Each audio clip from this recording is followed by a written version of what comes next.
Graça e paz, família. A grande lição do capítulo 4 do Evangelho de João é que precisamos descobrir qual o propósito da nossa existência. Jesus nos mostra que ele descobriu o dele. A fala de Jesus, após o diálogo com a mulher samaritana, é muito importante para podermos entender isso. Após Jesus conversar com aquela mulher, os discípulos se aproximam dele e perguntam para ele se ele desejava comer alguma coisa. Jesus então disse: "Eu tenho um alimento ao qual vocês não conhecem." Então os discípulos perguntaram entre si: "Será que alguém trouxe algum alimento para ele?" Então Jesus disse: "A minha comida é fazer a vontade do meu Pai e realizar a sua obra." Qual a obra que você tem para realizar? Muitas vezes nos equivocamos achando que a obra que temos que realizar está limitada ou às vezes se concentra entre as quatro paredes do lugar onde congregamos. Mas na verdade, não há limites para isso. A grande obra que precisamos realizar, ela está em todos os lugares onde colocamos a planta dos nossos pés. Na verdade, a obra que o Senhor deseja que façamos é glorificar o Teu santo nome em tudo que façamos.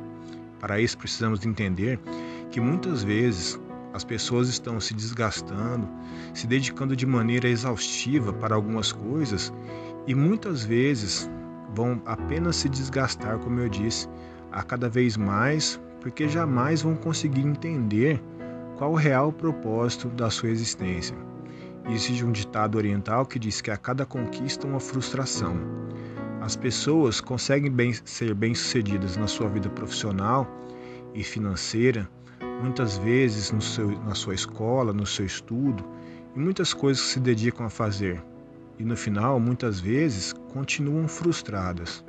Conquistam bens, carros, imóveis, fama, e mesmo assim continuam infelizes. E sabemos que muitas vezes essa história acaba com um final muito triste, porque na realidade estão sem vida. A fala de Jesus, quando ele diz que a comida dele é fazer a vontade do Pai, é que ele está dizendo que aquilo que dá vida para ele, aquilo que o sustenta, é fazer a vontade do Senhor.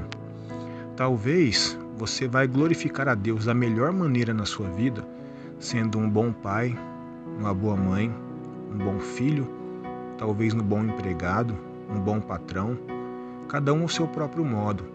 Pode ser sim que exista alguém que vai ser usado dentro das quatro paredes do templo da igreja ou do prédio onde a igreja se reúne. Pode ser sim, mas na realidade até mesmo esses precisam dar o mesmo testemunho que dão ali dentro quanto lá fora. Isso sim é glorificar ao Senhor.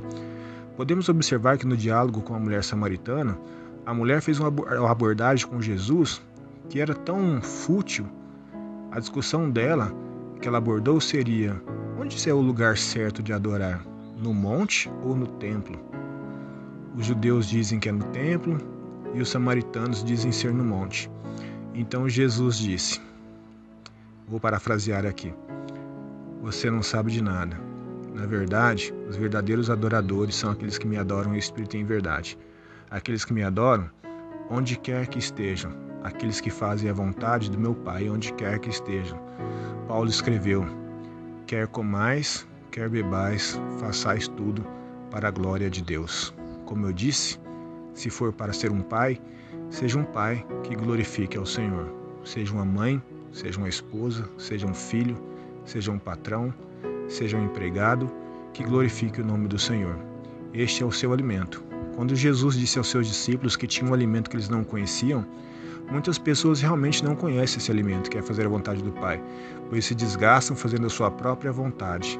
E na realidade, os adoradores, os verdadeiros adoradores, adoram o Senhor, fazendo a sua vontade, fazendo com que o nome do Senhor seja exaltado e glorificado. Paulo escreveu aos Efésios que o Senhor nos predestinou para ser seus filhos, para o louvor da sua glória. Assim seja nas nossas vidas e que possamos entender que esse é o propósito de Deus, que possamos nos desprender das coisas aparentes, das coisas que muitas vezes mistificamos, como talvez lugares, como muitas vezes nós mistificamos templos, muitas vezes mistificamos tantas coisas, e entendamos que não interessa se é no monte ou no templo, mas é onde quer que estivermos. que seja onde colocarmos a planta dos nossos pés. Que o nome do Senhor seja exaltado, que o glorifiquemos em espírito e em verdade em todo o tempo. Amém? E que isso seja o seu alimento, que te dê força, que gere vida em você, que te mantenha de pé, que te fortaleça. Ainda que o mundo não entenda, saiba que isso é realmente aquilo que vai gerar vida em você. Outras e qualquer outra realização será inútil, porque você foi criado para o louvor da glória do Senhor. Vamos orar? Deus Todo-Poderoso, Tu és o nosso Deus, aquele a quem devemos tributar honra e glória, assim como o profeta Isaías disse. E que nós possamos entender isso e que possamos viver de acordo com a sua boa, perfeita e agradável vontade, e assim glorificarmos o Teu santo nome, e que o Senhor e a sua vontade seja aquilo que nos sustenta, aquilo que nos mantém de pé, que a preocupação do nosso coração e o desejo ardente do nosso coração seja em viver a sua vontade, seja em exercer o nosso papel de glorificar ao Senhor, de bendizer o Teu santo nome e sermos os verdadeiros adoradores, em qualquer lugar, em qualquer tempo, independente das circunstâncias e dos momentos de qualquer coisa, que haja em nós um desejo ardente gerado pelo Teu Espírito Santo de sermos os verdadeiros adoradores a quem o Senhor procura, aqueles que o adoram em espírito e em verdade. Que o Senhor encontre no meio do seu povo esses tais adoradores, em nome de Jesus, e assim nos torne esses adoradores que o Senhor tanto procura e anseia encontrar. Deus abençoe sua vida em nome de Jesus, que nós possamos ser esses adoradores e que você possa compartilhar essa mensagem com outras pessoas para que possamos divulgar o propósito do Senhor para nossas vidas em nome de Jesus.